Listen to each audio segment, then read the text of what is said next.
Jack is on his way to Margaret's house party. He is phoning her for directions. First, you will have some time to look at questions 1 to 5.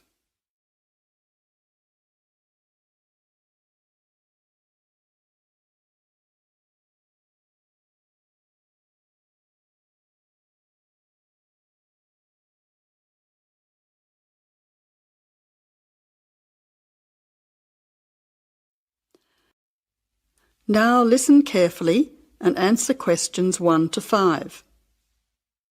Jack has got lost on his way to Margaret's party. He is phoning her for directions.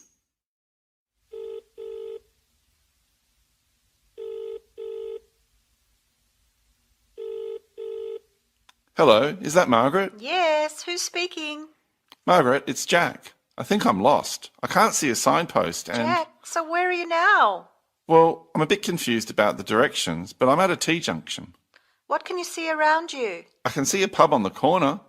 Can you see the name of the pub? Wait a minute, let me see. It's hard to see in the dark. Yes, I can read it now. It's called the Lion's Head. Oh, the Lion's Head. Okay, well then you're not too far away. Go straight ahead through the traffic lights to the next T-junction. Sorry, I didn't hear you. What did you say? I said just go through to the next T-junction. Okay. Now what? Well, there's a park in front of you and a large 2-storey building on the corner. Yes, I can see them. Okay, so now turn left. Hang on, you're coming up the street, so you'll have to turn right. Okay, got it. What's the name of your street? It's Wesley Street, Wesley, number 70. We're the 5th house on the left. You should see a red letterbox and some bushes in front of the house. Okay, 5th house, number 70. I should be there soon. Am I late for the party? It sounds like things are happening there. No, it's only just started. That's good. I should be there in the next 10 minutes. See you soon. Jack hangs up and walks on.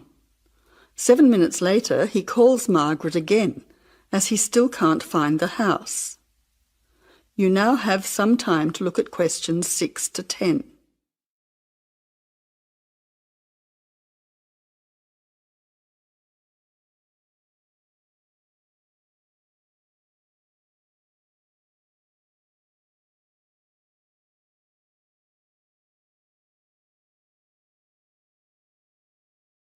As you listen, answer questions 6 to 10.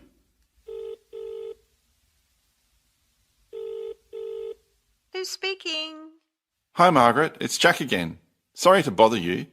Listen, would you mind doing me a favour? Of course, what?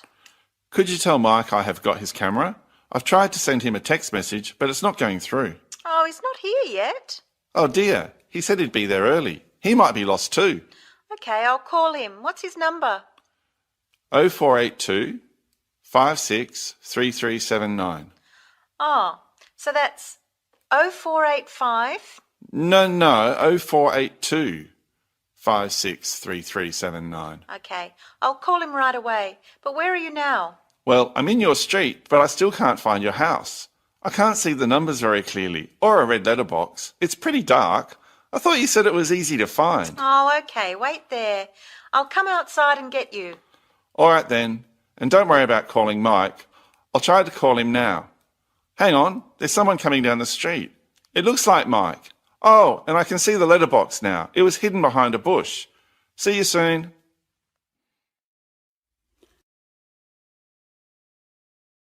That is the end of part 1. You now have half a minute to check your answers.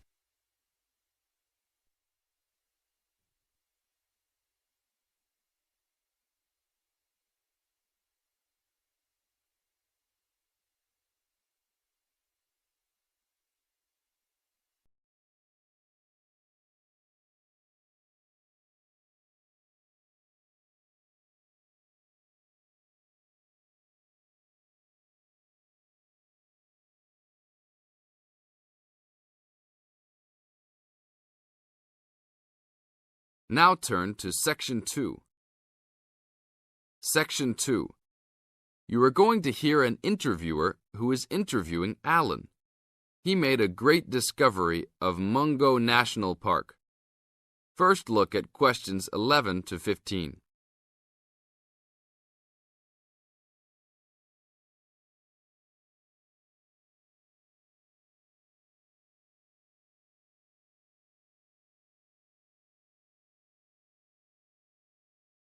As you listen to the first part of the interview, answer questions 11 to 15. An event occurred in 1996 over a period of 3 days that attracted considerable attention at the time and led to a new find in Mungo National Park, which is the focal point of the Willandra Lakes World Heritage Area in New South Wales, Australia. I talked to Alan Moore, the organizer of this trip, about his experience. Alan, what was the purpose of your trip? Well, as you know, I love the outback and lead tours of people wanting to go into more remote parts of the country. However, I thought it was time for me too to have a holiday. So I packed up my family and we went to Mungo National Park. Why did you choose this location? It holds a record of Aboriginal life stretching back over 40,000 years. And of course, I wanted my young kids to be amazed by the main feature of the park, the remarkable Walls of China, as they're called, where wind and water erosion have exposed this long history. I see. What was the weather like? It was unusual for that time of year. The rain was just one continual downpour after another. We were always soaked to the skin. So we decided to cut our holiday short and only stayed 3 days in the end. However, it was eventful. The obvious problem was to get back to the nearest town, a small place called Burunga. But the dirt roads out there are always impassable after rain, so we settled down for a long, wet wait in the park. We didn't really mind because the scenery was so interesting.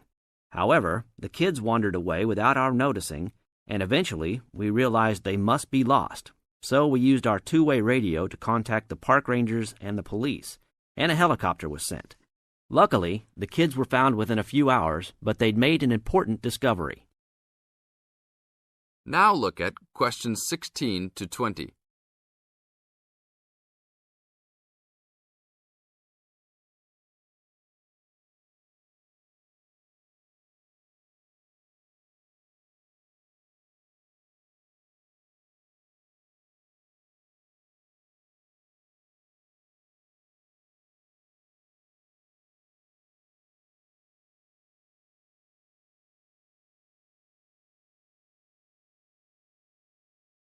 As the talk continues, answer questions 16 to 20. So, the trip was also eventful for another reason, wasn't it? Yes. They led us to some ancient Aboriginal art. The kids had taken shelter in a very small, low cave that was difficult to see from the outside. We were lucky to have another family camping in our location. When they heard us calling the kids, they immediately helped us search for them, and as the hours went by, they also provided us with much-needed support and encouragement. We really appreciated their help, and as we were already soaked through after looking for the kids for a couple of hours, they even made sure we had enough dry clothes to wear. The park ranger managed to get through to us to lead the search, and when the helicopter pilot notified us by two-way radio that he'd seen the children but was unable to land nearby, we were able to eventually find them very excited about what was in their little cave. And what did you think of their cave? Well, after squeezing in, I must say I was impressed, and managed to take a few photos of it before we left. There were many faint markings and dots on the wall. It was difficult to tell what they represented because they were so small, but people from the museum who have since visited there said the markings were similar to some other findings in the area, and later confirmed they were very old. Although it's now a protected site, the children like to call it their cave, and are allowed to visit it when a ranger can go with them. Thank you, Alan. If you go to Mungo National Park, you can see the entrance to the cave and some of Alan's photos at the ranger's station. Alan continues to lead tour groups in the outback, and if you want further information... This is the end of Section 2. Now you have half a minute to check your answers.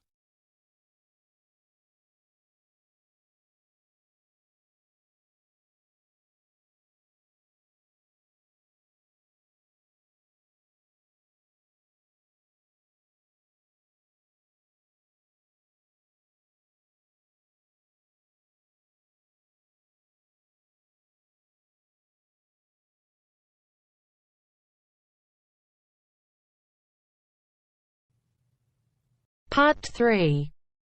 You will hear a lecture about the history of the tomato.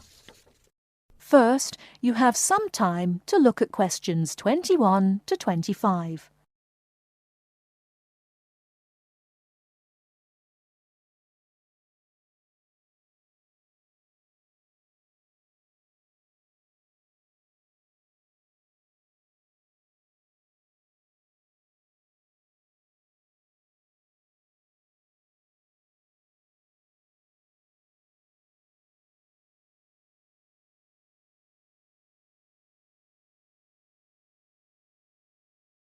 Now, listen carefully and answer questions 21 to 25.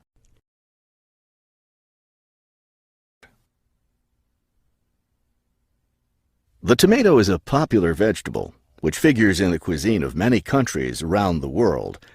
It is particularly prominent in Italian cooking, but it was unknown in Europe until Spanish explorers brought it back from the Americas. The tomato originated in the highlands of Peru.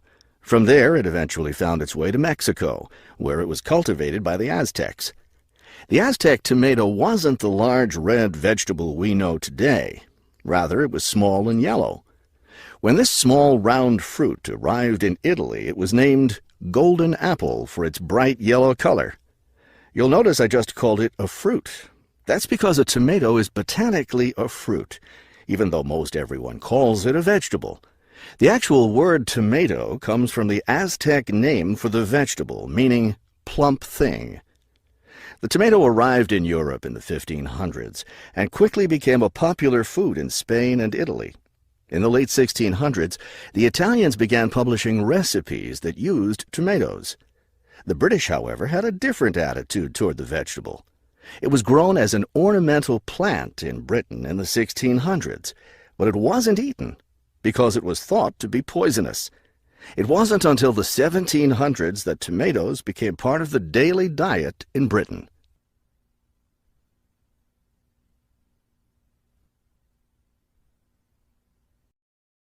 Before you hear the rest of the talk, you have some time to look at questions 26 to 30.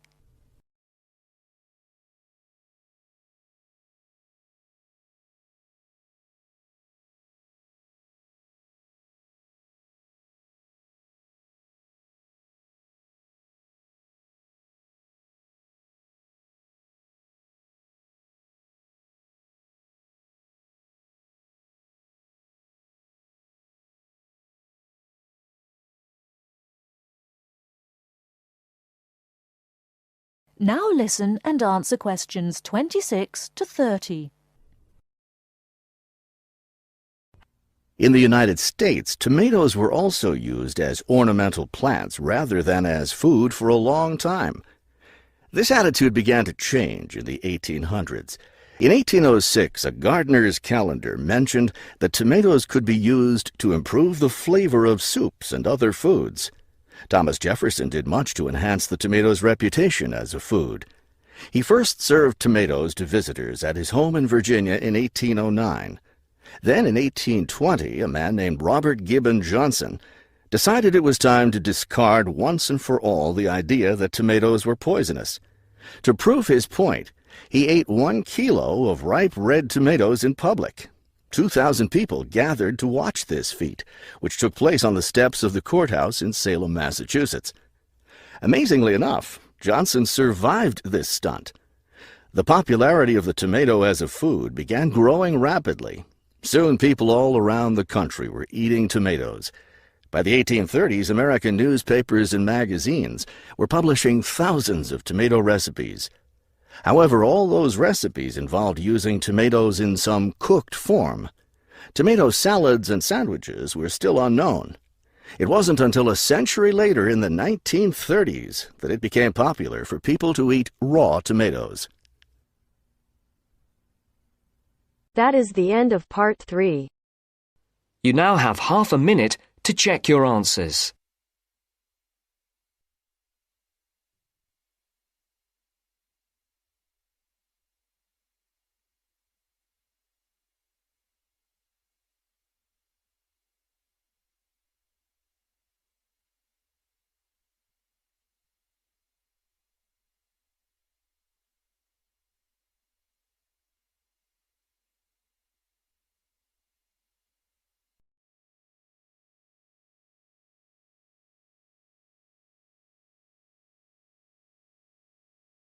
Now turns to Part 4.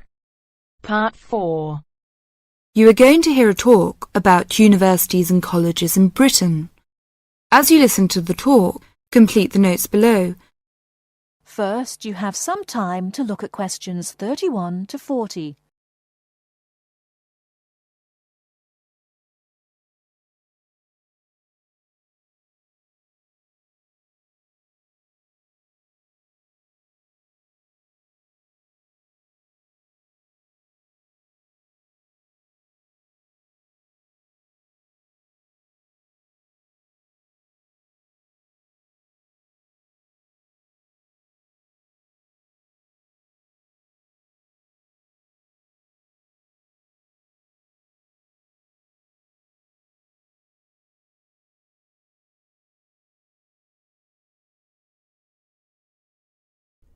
Now listen carefully and answer questions 31 to 40. Every year, thousands of young people want to study in Great Britain. They come from a range of backgrounds and have varying expectations of what their study in the country will be like and how to apply to the university. Today, I'd like to talk on universities and colleges in Britain. There are 45 universities, 30 polytechnics, and about 1,000 major technical, commercial, education, and art colleges in the UK. In 1973 to 1974, there were over 251,200 full-time students in universities, of whom almost 10% were from overseas. A total of nearly 276,350 students attending full-time courses in establishments of further education, and about 130,270 in colleges of education. University first degree courses in arts and sciences are normally of 3 or 4 years duration, and, with very few exceptions, students are not admitted for any shorter period of study. The academic year normally extends from October to June and is divided into 3 terms. Information about courses and entrance requirements should be obtained by writing direct to the university at least 12 months before the proposed date of admission.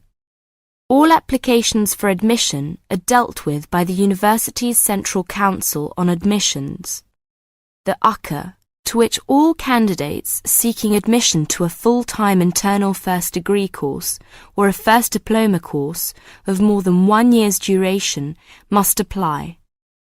Full details of the admission procedure are to be found in the UCA Handbook, How to Apply for Admission to a University. A copy of this handbook and the standard application form should be obtained from the UCA at P.O. Box 28, Cheltenham and Gloucestershire, GL 501HY. The application form must be returned to the UCA by a stated closing date, usually in December, October for Oxford and Cambridge. The UCA will continue to send application forms to universities for consideration at their discretion for a limited period after the 15th of December. But candidates are strongly advised to ensure that their application forms reach the UCA by the stated closing date to help their chances of selection. Candidates who fail to obtain a place in the initial selection period are automatically put into the clearinghouse scheme in June-July, when these candidates' application forms are again sent to those universities which still have vacancies. Students from the following countries should send their application forms to the UCA via the Overseas Student Office of their own country in London: Bahamas, Brunei, Cyprus, Ghana, Guyana, India, Luxembourg, Singapore, Tanzania, Thailand and Uganda. Graduates of a university in Britain or overseas who wish to take another first degree course should approach the university concerned to require whether it wishes them to apply direct or through the central UCA scheme. Now, let's turn to transfer. It is very rare for a student who has begun a first degree course at one university in Britain to transfer to another British university with a view to completing it there, and there is no provision for the automatic granting of credit for university studies already undertaken. Students who have already completed some university-level study should make inquiries directly with the individual university. To be considered for admission, a candidate must show that his earlier education has qualified him to enter the course and that he speaks, writes and understands English sufficiently well. The usual minimum qualifications for entry to a first degree course in a university are good passes in the General Certificate of Education, the British School Leaving Examination, either 3 passes at ordinary level and 2 advanced level, or 1 at ordinary level and 3 at advanced level. A certificate which gives admission to a university in the candidate's own country will be taken into consideration for admission to a British university, but a university may still require passes in some subjects of the GCE, or an equivalent examination. It should be noted that possession of the minimum entrance requirements does not guarantee admission. Selection is competitive, and each application is judged on its merits. The British Council offices overseas and the Schools Council, 160 Great Portland Street, London W1N 6LL, are prepared to offer advice on the acceptability of specific overseas qualifications in place of the British General Certificate of Education. A copy of the original certificate and, where appropriate, an approved translation should accompany all inquiries. That is the end of part 4. You now have half a minute to check your answers.